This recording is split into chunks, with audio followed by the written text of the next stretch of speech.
자녀 교육을 시키는데 굉장히 엄격합니다. 특별히 그 아버지의 그 가정 교육이라는 것은 굉장히 엄격하기로 소문이 났는데요. 이들은 만약에 자녀들이 곁길로 가게 되면 꾸중하고 무서운 체벌을 가합니다. 그러면 아들은 그 무서운 체벌을 받으면서 어떤 생각을 갖냐면은 저 사람이 정말로 나의 아버지가 맞을까? 막 그렇게 의심을 한답니다. 그때 어머니는 그 의심하는 그 자녀를 붙들고 어깨를 두드리면서 아들아, 네가 잘못할 때마다 아버지의 마음은 얼마나 아픈지 아느냐?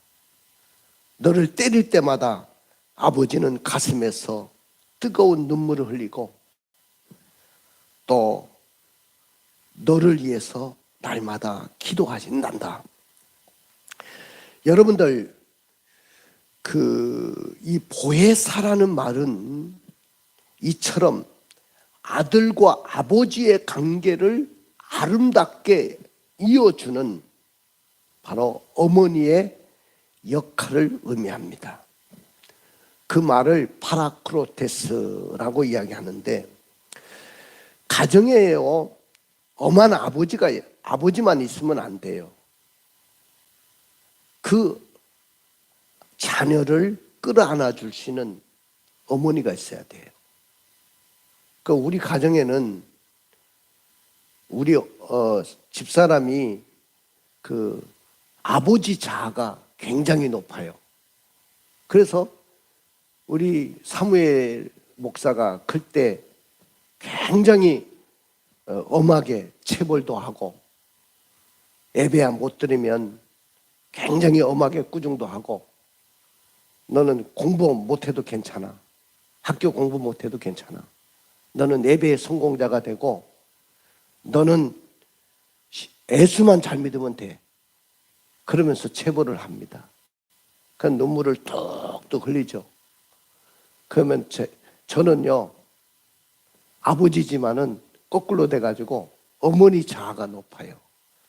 그래서 그러면 내가 늘 끌어안고, 엄마가 너를 미워서 그런 거 아니야. 너가 훌륭한 사람이 되라고, 믿음의 사람이 되라고 그렇게 꾸짖는 거야. 그렇게 했어요. 그러니까 가정 안에 엄한 부모가 있으면 또 따뜻하게 품에 안을 수 있는 엄마가 있어야 된다는 거예요. 그 말이 바로 파라클로테스, 그 단어입니다. 우리가 애매하게 당하는 고난이나 이해할 수 없는 고통으로 인해서 우리가 눈물을 흘릴 때가 있어요. 그럴 때 보혜사 성령께서 아버지에게 맞은 아들을 위로하는 어머니처럼 다가오셔가지고 눈물을 닦아주시고 위로해 주시는 분이 바로 파라클로테스, 보혜사 성령님이신 줄로 믿습니다. 우리가 이 세상을 살아가는데 얼마나 광야 같은 세상에서 살아갑니까? 얼마나 삭막하고 어떨 때는 힘이 빠지고 내 앞에 눈이 캄캄해질 때가 얼마나 많습니까?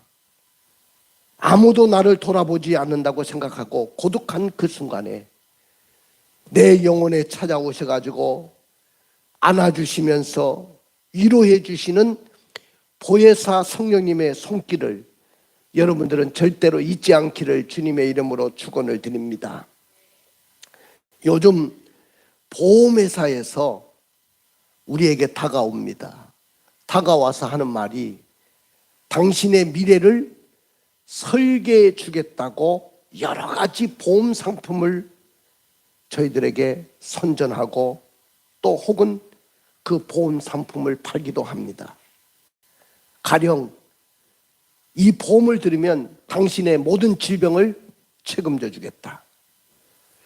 또 앞으로 당신의 행복한 노후를 해주겠다. 또 심지어는 당신이 사후에도 도움을 주겠다. 그런 말을 합니다. 여러분들, 불확실한 미래를 살아가는 우리 인간의 삶 속에서 보험이라는 것은 바로 이런 선택을 하게 만들어 주는 거죠. 그런데 우리 인생길에서 그보다 더 필요한 것은 바로 하나님의 은혜가 필요한 거예요. 믿으십니까? 세상 끝날 때까지 내가 너희와 함께 해주시겠다는 하나님의 특별한 은혜가 필요한 거예요. 은혜가 아니면 우리는 살아갈 수가 없는 사람들이에요. 우리가 당연하다고 생각했던 모든 일들이 코로나19를 지나면서 그건 당연한 것이 아니고 하나님의 은혜였다고 우리는 고백합니다. 우리의 인생길은 굉장히 힘들고 고단한 인생길을 우리는 살아가고 있어요. 그 인생길에서 가장 절대적인 도움이 필요한 겁니다. 오늘 예수님의 제자들도 그랬어요. 예수님이 자신들과 함께 3년 반 동안 동고동락하면서 힘들고 어려울 때마다 위로하여 주시고 수많은 기적과 역사를 베풀어 주시고 함께 해주셨던 그 예수님이 십자가에 죽으시고 나는 멀지 않아 이 세상을 떠난다고 할 때 세상이 다 무너지는 것 같이 느껴졌습니다. 모든 것을 다 버려두고 나는 예수님에게 올인하고 예수님을 따랐는데 지금 그 예수님이 나를 떠나시고자 한다고 했을 때 심히 근심이 되고 걱정이 됐습니다. 마치 고아가 된 심정이었습니다. 그러나 주님께서는 제자들에게 아니야, 내가 육신으로는 너희들에게 떠날지 몰라도 내가 다른 보혜사, 나와 똑같은 다른 보혜사를 너에게 보내주실 것인데 그 보혜사는 바로 성령 하나님이신데 성령을 보내주셔서 내가 세상 끝날 때까지 내가 너와 함께 할 거야. 오늘 그렇게 약속을 했습니다. 이 말씀은 세상을 사는 우리 모두에게, 믿음 생활하는 우리 성도들에게 얼마나 영원한 축복이 되고 힘이 되는 말씀인지 모릅니다. 여러분들, 성경에 보면은 두 가지 비극적인 단어가 나오는데 그 말은 고아와 가부라는 단어입니다. 하나님은 성경의 여러 곳에서 고아와 가부를 불쌍히 여기라고 그렇게 말씀을 했어요. 특별히 이 고아와 가부는 어느 시대이든 하나님의 눈에 늘 밟히는 그런 사람들이에요. 늘 불쌍하고 애처롭고 바라볼 때마다 마음이 아프고 그런 분들이 바로 고아와 가부인데, 왜냐하면 고아와 가부는 이 세상에서 가장 연약한 존재들이기 때문에 그렇습니다. 그런데 고아는 육신적인 고아만 있는 것이 아니에요. 영적으로도 고아가 있다는 것을 아셔야 돼요. 나는 오늘 여러분들이 영적인 고아가 되지 않기를 주님의 이름으로 축원을 드립니다. 나는 부모님이 다 계십니다. 그럴지 몰라도 다 우리는 영적인 고아예요. 저도 어떻게 보니까 고아가 됐어요. 부모님이 다 돌아가셨으니까요. 아버지는 얼굴도 모르고, 저는 4살 먹어서 유교 사변이 끝나고 난 후에 그 이후에 제가 태어났는데 우리 아버지 얼굴도 몰라요. 그래서 아버지가 어떻게 생겼어요? 물으면 아버지는 키가 180이 넘어서 키가 굉장히 크신 분이에요. 바로 아버지는 니네 둘째 형님처럼 똑같이 생겼어. 우리 형제 중에서 제일 멋있고 잘생긴 분이 둘째 형님이었거든요. 그 문제 이성경 그 아빠인데 돌아가셨죠. 그렇게 생겼어. 키는 180이 넘어. 뭐 상상의 아버지죠. 내 마음 한구석에는 늘 아버지를 그리워하는 마음이 있었어요. 그러니까 어머니가 그 아버지의 마음을 어떻게 다 채워줄 수 있겠습니까? 이 세상에는 정말로 고아들이 많아요. 근데 영적인 고아도 있다는 것을 우리 아셔야 됩니다. 이 세상에서 가장 불쌍하고 연약한 존재가 바로 영적인 고아들인데, 영적인 고아는 성령이 없는 사람이에요.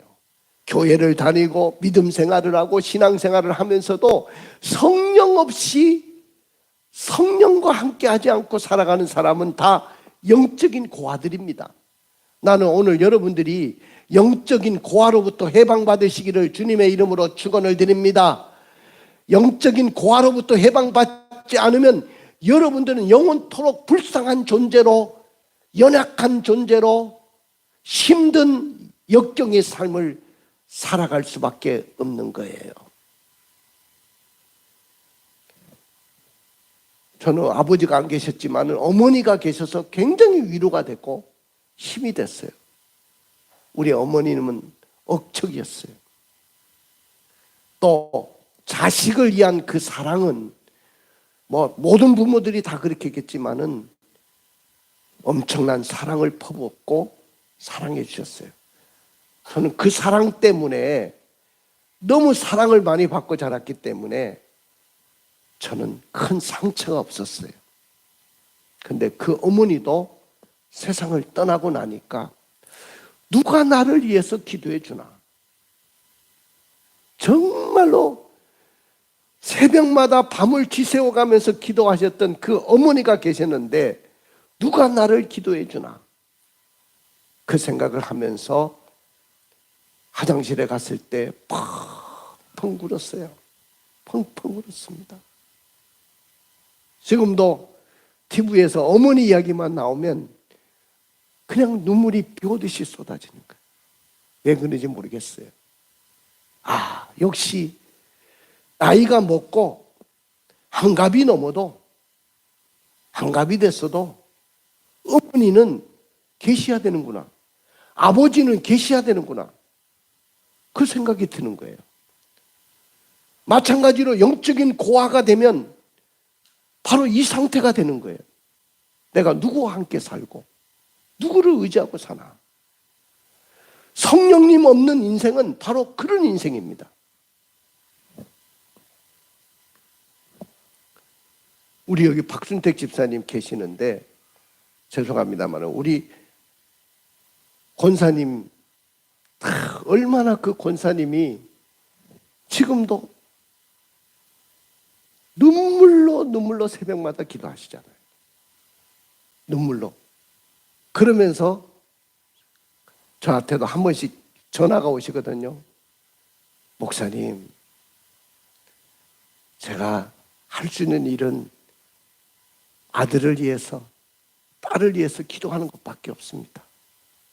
힘없는 내가 할 수 있는 일이 뭐가 있겠어요? 그 어머님의 기도가 있었기 때문에 우리 박순택 집사님 가정이 저렇게 든든하게 세워지는 줄로 믿습니다.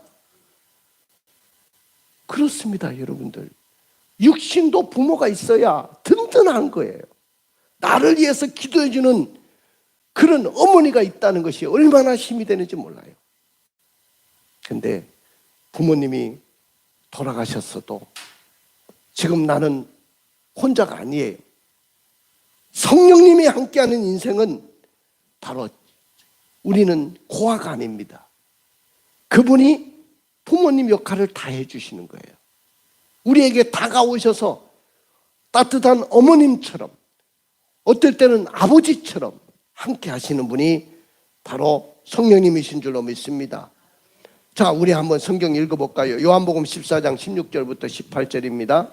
내가 아버지께 구하겠으니 그가 또 다른 보혜사를 너희에게 주사 영원토록 너희와 함께 있게 하리니 그는 진리의 영이라. 세상은 능히 그를 받지 못하나니 이는 그를 보지도 못하고 알지도 못함이라. 그러나 너희는 그를 아나니 그는 너희와 함께 거하심이요 또 너희 속에 계시겠음이라. 내가 너희를 고아와 같이 버려두지 아니하고 너희에게로 오리라. 할렐루야.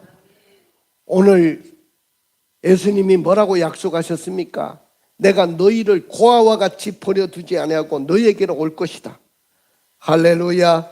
왜 성령님은 오셔가지고 목자의 심정으로 나와 함께 하실까요? 오늘 이 시대의 사역자들의 마음은 어떤 마음을 가져야 될까요? 그러나 영적 고아들은 스스로 해방을 받을 수가 없어요. 영적 고아가 어떻게 스스로 고아로서의 그 해방을 받을 수 있겠습니까? 그러면 왜 영적 고아들은 스스로 해방을 받을 수 없을까요?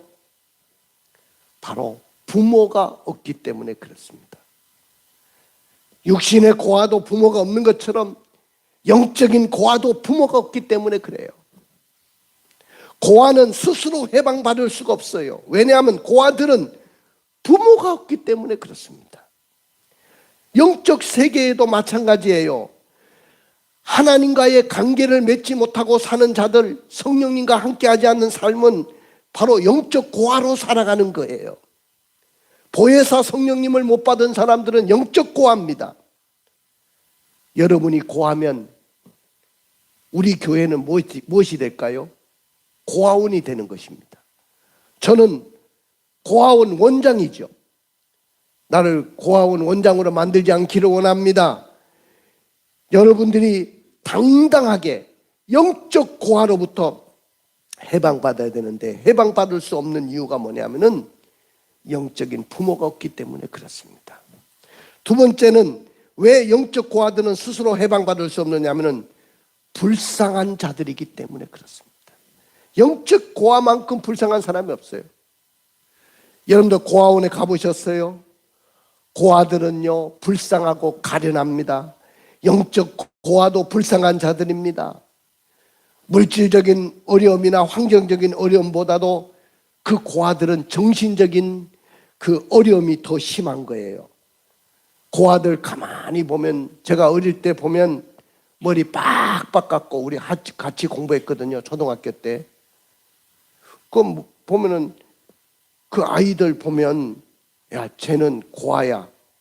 그게 딱 포가 나는 거예요.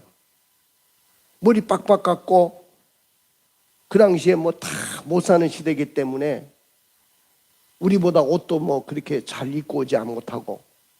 근데 문제는 뭐냐면은 잘 삐진다는 거예요. 그리고 쉽게 상처를 받더라는 거예요. 그리고 학교 생활에 적응을 잘 못하더라는 거예요. 늘 피해의식이 있고요. 늘 눈으로는 경계심을 갖고 살아갔더라는 거예요. 지금 우리나라는요, 복지시설이 얼마나 잘 돼 있습니까? 부모가 없는 중하류층 그 아이들보다도 그 고아원이나 이런 시설에서 자란 아이들이 훨씬 더 물질적인 대접을 받고 또 교육적인 혜택을 받고 자라나고 있어요. 일단 시설에, 고아원 시설에 들어가면 먹을 것, 입을 것 다 해결됩니다. 걱정할 것이 없어요. 그리고 마음껏 먹고 공부하려고 마음만 먹으면 대학교도 보내주고 대학원도 보내주고 심지어는 공부를 잘하면 해외 유학까지도 시켜줘요. 부모가 없는데도. 이게 우리나라예요. 그런데 고아원에서 자란 고아들에게는 아무리 국가에서 국비를 들여서 이렇게 많은 혜택을 줘도 속이 다 텅텅 비어 있어요. 부모의 자리가 없기 때문에. 고아들은 아무리 국가로부터 물질적인 혜택을 누리고 살아도 늘 물질적인 환경적인 고통보다 정신적인 고통을 더 많이 가지고 삽니다. 그러나 그것은 고아가 안 되어 본 사람은 느낄 수가 없는 거죠. 고아들은 정신적인 공백이 너무 커요. 부모가 없는 그 자리가 너무 크단 말이죠. 고아들이 학교에 가서 공부를 하는데 선생님이 얼마나 잘 가르쳐주는지 몰라요.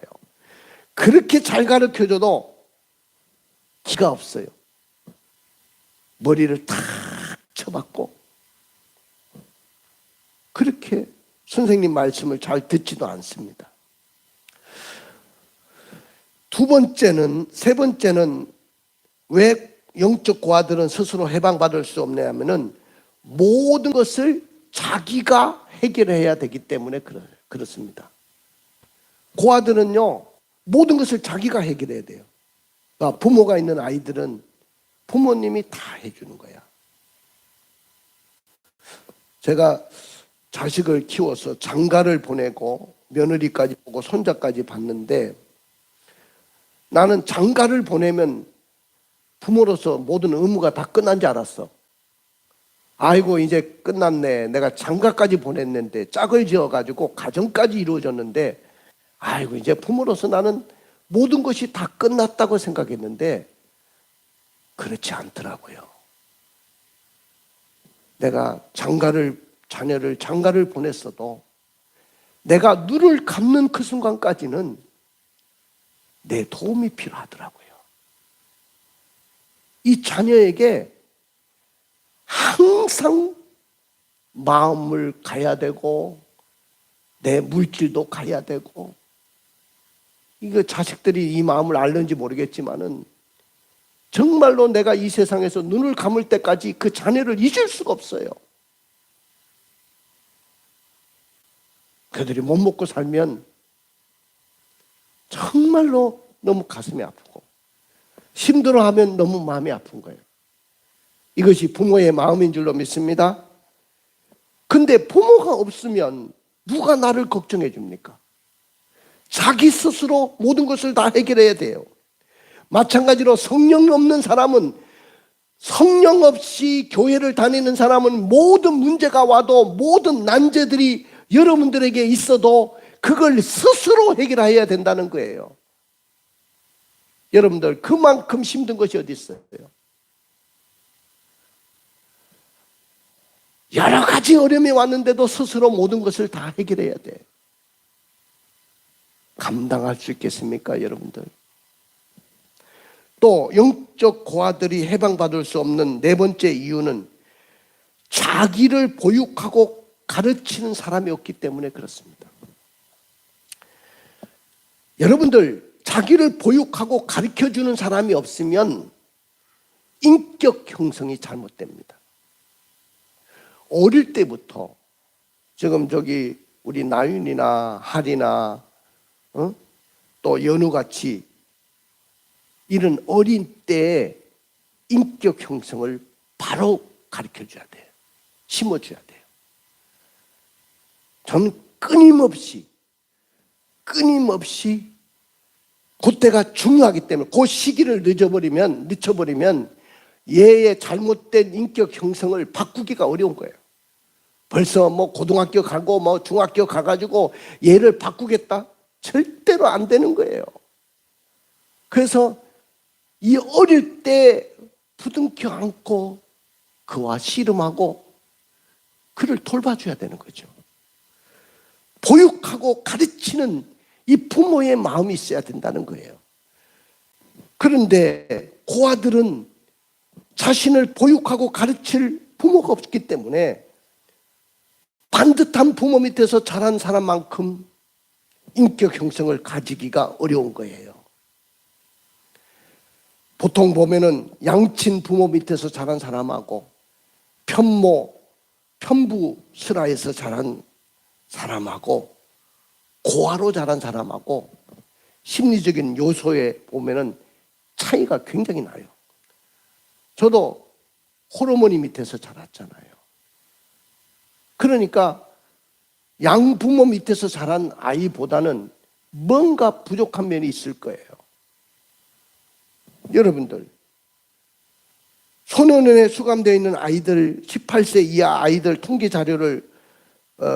자료가 나와 있는데 고아원 출신의 범죄율과 부모가 돌아가시고 할머니 손에서 자란 사람의 범죄율과 삼촌이나 친척집에서 자란 사람의 범죄율, 편부슬하에서 자란 범죄율의 이 상관관계를 통계 자료로 내놨어요. 상대적으로 부모가 없는 아이들의 범죄율이 높다는 통계가 나와 있어요. 상대적으로 범죄율이 낮은 것은 양부모 밑에서 자란 아이, 특별히 부모는 돌아가셨지만은 부모 중에 한쪽이 돌아가셨는데 아버지가 돌아가시고 엄마가 살아계시면 거의 상처가 없어요. 그런데 엄마가 돌아가시고 아버지가 살아서 아버지가 재혼을 해가지고 그 새엄마 밑에서 자란 사람들은 엄청난 상처가 또 있다는 거예요. 그러니까 우리가요, 양가 부모 밑에서 자랐다는 것은 얼마나 복인지 몰라요. 사랑하는 성도 여러분, 우리의 친부모의 공간이 큽니까? 적습니까? 굉장히 큰 거예요. 육의 세계도 이른데 영적인 세계는 얼마나 더 하겠어요. 영적인 세계에도 부모가 차지하는 공간이 굉장히 큰 거예요. 이들의 심리를, 독백을 들어보면 이렇습니다. 하나님, 솔직히 내가 말씀을 드릴게요. 나는 원래부터 혼자였고요. 문제가 있으면 누구와도 의논할 사람이 없었어요. 혼자 고민하고 혼자 울면서 밤을 지새우면서 잠들 때가 한두 번이 아니었습니다. 더군다나 교회를 다니면서도 안타깝게 이 목자의 심정을 가지신 성령님의 마음인 이 보호하고 은혜를 베풀고 가르쳐 주시는 그 은혜를 나는 몰랐습니다. 솔직히 성령님이 내 부모가 채워주지 못한 그 은혜를 다 채워주신다는 것을 나는 몰랐어요. 교회를 다니면서도 몰랐습니다. 이렇게 고백합니다. 자, 그럼에도 불구하고 성령 하나님은 목자의 심정을 가지시고 오셨습니다. 믿으십니까? 성령님은 이 시대의 모든 목회자들이나 모든 사역자들이나 모든 성도들이 성령 하나님의 심정을 느끼고 경험하며 영적 고아로부터 해방받으시기를 누구보다도 원하시는 분이 성령님이세요. 성령님은 목자의 마음으로 역사하시는 영이시고 우리에게도 목자의 심정을 값없이 부어주시는 분이 바로 성령님이신 줄로 믿습니다. 성령 하나님은 사랑이 풍성하시고 은혜가 풍성하신 분이에요. 성령님은 보혜사라고 했어요. 보혜사라는 말은 헬라어로 파라클로테스라고 합니다. 파라클로테스. 법적인 용어예요. 법적으로 쓰는 말이에요. 이 말은 사람은 태어날 때부터 죄를 가지고 태어나요. 죄 문제를 어떻게 해결할 수 있습니까? 근데 우리에게 변호사가 계시고 상담자가 계시는데 그분이 누구냐? 성령님이세요. 이 시대의 최고의 상담자가 누구냐? 오은영 박사예요. 이분은 보니까 어린아이부터 시작해가지고 어른에 이르기까지 정말로 최고의 상담가죠. 근데 그분에게 상담 한번 받으려면 시간도 그렇고 돈도 그렇고 누구에게나 혜택을 받은 게 아니에요. 그런데 그 오은영 박사보다도 엄청난 상담자가 계시는데 그분하고는 비길 때가 못 되는 거야. 그분이 누구냐? 바로 파라클로테스 보혜사 성령님이신 줄로 믿습니다. 그 성령님을 두고 누구에게 가서 상담을 받습니까? 누구에게 위로받으시려고 합니까? 나는 오늘 이 성령님을 통해서 위로받으시기를 주님의 이름으로 축원을 드립니다. 성령 하나님의 마음은 바로 성령 하나님은 보혜사십니다. 따라해 봅시다. 성령 하나님은 보혜사시다. 자, 읽어볼까요? 15절부터 20절까지 읽어봐요. 너희가 나를 사랑하면 나의 계명을 지키리라. 내가 아버지께 구하겠으니 그가 또 다른 보혜사를 너희에게 주사 영원토록 너희와 함께 있게 하리니 그는 진리의 영이라. 세상은 능히 그를 받지 못하나니 이는 그를 보지도 못하고 알지도 못함이라.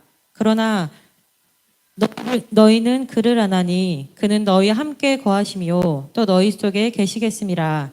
내가 너희를 고아와 같이 버려두지 아니하고 너희에게로 오리라. 조금 있으면 세상은 다시 나를 보지 못할 것이로되 너희는 나를 보리니 이는 내가 살아있고 너희도 살아있겠음이라. 그날에는 내가 아버지 안에 너희가 내 안에 내가 너희 안에 있는 것을 너희가 알리라. 자, 성령 하나님은 보혜사인데 이 보혜사라는 말은, 보라는 말은 보호자의 마음을 갖고 있다는 거예요. 우리 부모님처럼 나를 누구로부터? 마귀로부터, 환난으로부터 나를 보호해 주려는 마음을 갖고 계시는 분이라는 거예요. 할렐루야.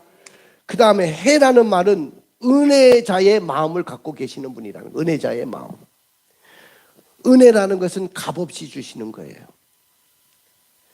진짜 큰 은혜는 도움을 받았지만은 갚을 수 없는 것이 바로 은혜입니다. 그 갚을 수 없는 은혜 중에 두 가지가 있어요. 하나는 부모님의 은혜예요. 이건 돈으로 갚을 수가 없어. 또 하나는 목사님으로부터 받은 은혜예요.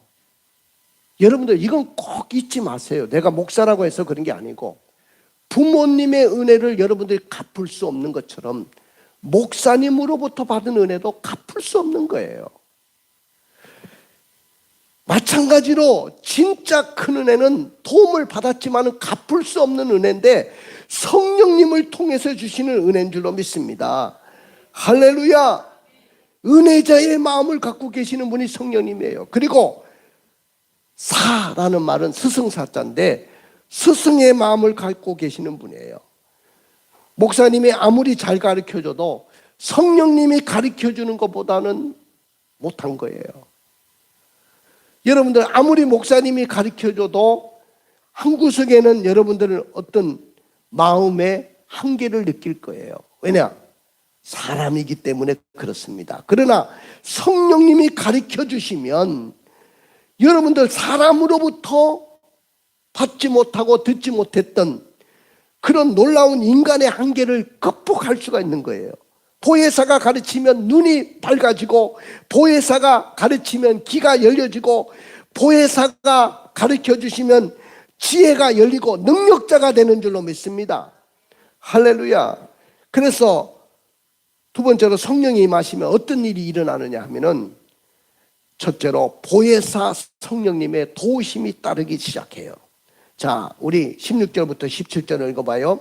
내가 아버지께 구하겠으니 그가 또 다른 보혜사를 너에게 주사 영원토록 너희와 함께 있게 하리니 그는 진리의 영이라. 세상은 능히 그를 받지 못하나니 이는 그를 보지도 못하고 알지도 못함이라.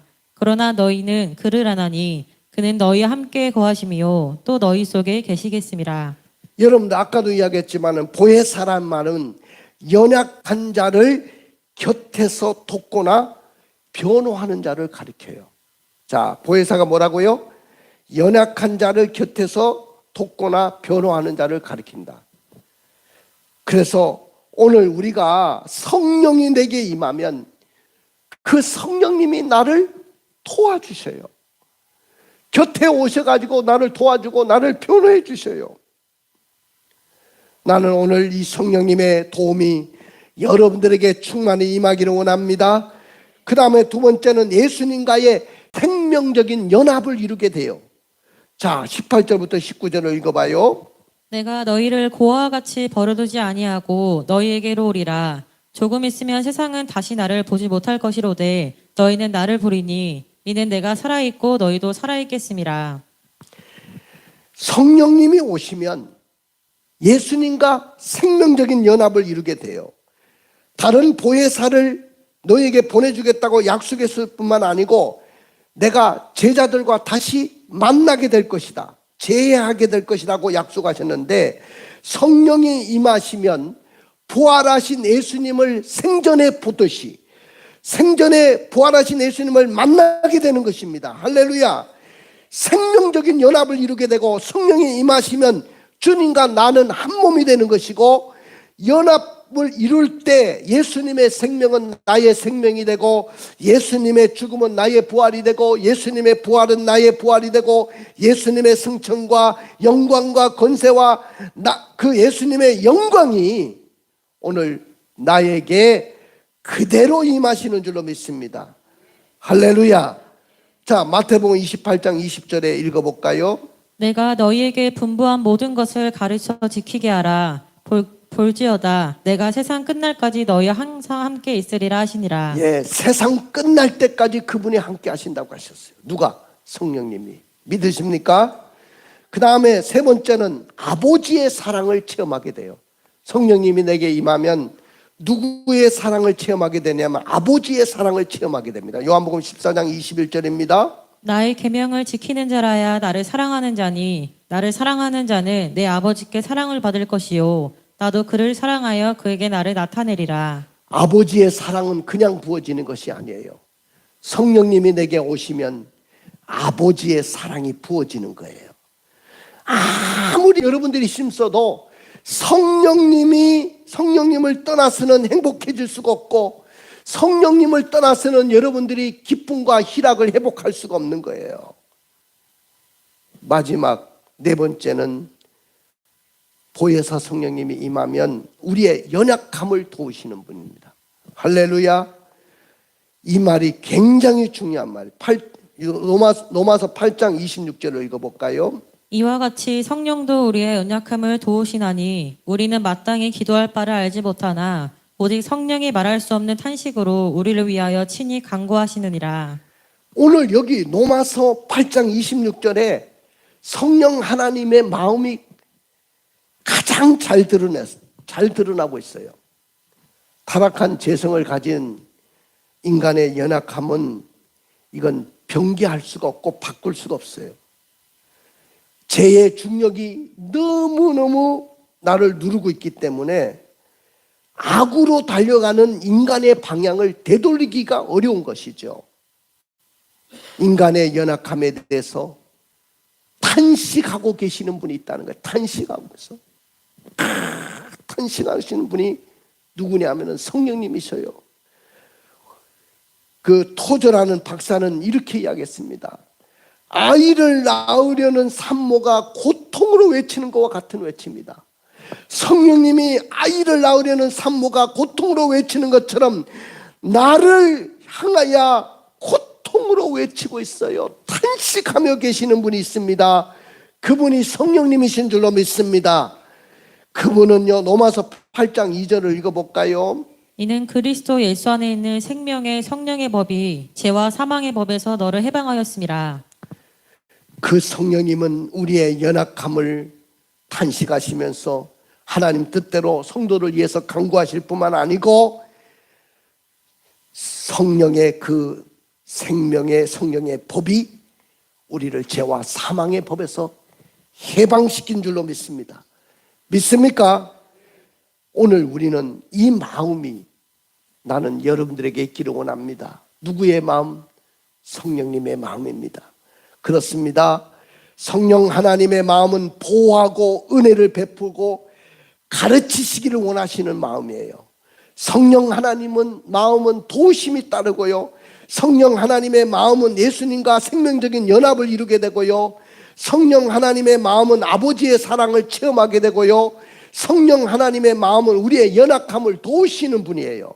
그러나 우리가 성령 하나님의 마음을 가진 선한 목자가 되지 못한다면 우리가 아무리 제자 훈련을 받아도 우리가 아무리 성경 공부를 해도 우리가 아무리 성경을 통독을 해도 우리의 사역도 우리의 선교지에 가서 선교하는 것도 성공을 거둘 수가 없는 것입니다. 그러므로 우리는 성령님 하나님의 마음을 가지고 살아내야 될 줄로 믿습니다. 할렐루야. 성령 하나님의 마음을 가지고 살아갈 때 세상 것으로는 채울 수 없는 영적인 공허감이 채워지고 영적인 만족감을 누리게 될 줄로 믿습니다. 다 은혜가 넘치는 삶을 살 수 있어요. 성령님과 함께하면. 그리고 이 세상에서 불어오는 수많은 문제들을 다 해결해낼 수 있어요. 누구와 함께 해야 된다? 성령님과 함께 해야 됩니다. 가슴에 손을 얹고 눈을 감아 보십시오. 오늘 살아가는 성도 여러분, 우리는 성령 하나님의 그 목자의 마음이 있기를 원합니다. 한국교회 이 마음이 회복되기를 원합니다. 우리가 축복의 주인공이 되려고 하면 성령으로 시작했다가 육체로 마치지 않도록 성령 충만한 삶을 살아내기를 원합니다.